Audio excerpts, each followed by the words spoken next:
And now into other fields come the gliders. First seen as they come up over the edge of the trees, they cut loose from the tow planes and begin their glide to a landing. They may land off to the other side of the trees, out of sight. They may land in a field straight ahead in the direction they were flying. But here they turn and head back toward a small clearing in the woods. This ability to vary the approach, to change direction, to land in the unexpected spot, adds tremendously to the element of surprise in glider landings. Two more gliders approach to land in a small cul-de-sac surrounded by trees.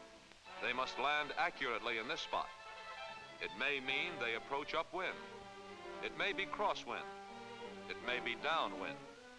It doesn't really matter in a glider. They float in, controlling their rate of descent with spoilers, slipping, fishtailing, even stalling deliberately at times to lose altitude near the ground. And as they roll forward on the fixed landing gear, they push the nose down on the skids into the dusty ground as they jam on the brakes in order to stop as quickly as possible. Almost before the gliders stop moving, troops are piling out of the doors and emergency exits and dashing for the trees and cover.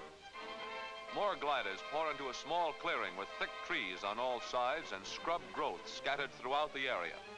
But this is no hindrance. Though wings may be torn, the gliders can land in almost any type of terrain without danger to the occupants or equipment.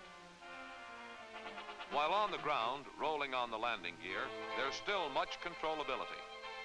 By using the rudder and brakes, the glider may be turned to roll up to the edge of protecting woods so that troops may leap out into cover rather than into open fields where they would be visible and exposed to enemy fire.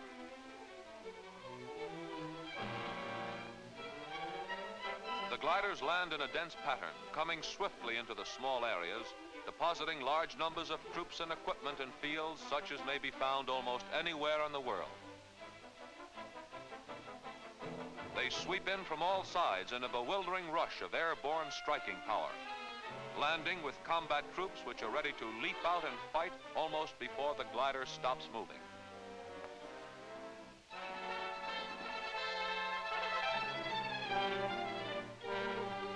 Another glider springs in a resting chute.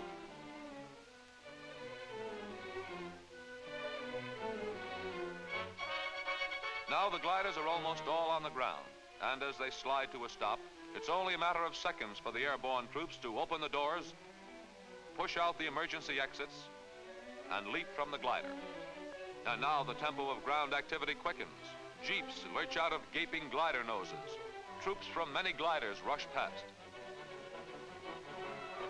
Still another glider comes in, landing near the woods. Troops burst out and head for cover. All types of equipment are unloaded with speed and efficiency. Gliders with complementary loads are landed near each other. Enough jeeps are carried to tow such other equipment as trailers and guns.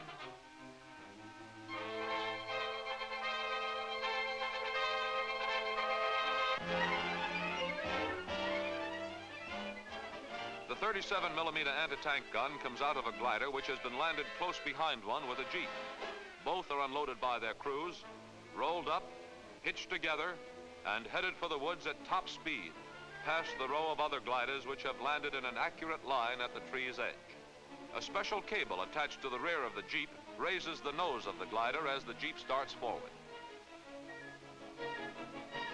From another glider, the howitzer ammunition is unloaded, and then the howitzer itself unlashed and rolled out. In this maneuver, only tactical weapons are carried, but for other missions, the glider can also carry airborne engineer equipment, such as tractors, scrapers, and so forth. Now the 75mm howitzer is attached to the jeep, and this crew hurries on with the other airborne troops. The final phase of the maneuver may now be observed.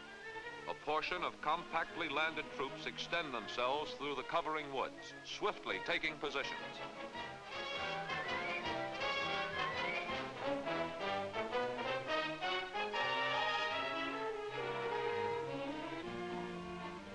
The jeep and its 37mm anti-tank gun move rapidly down the trail and prepare for action.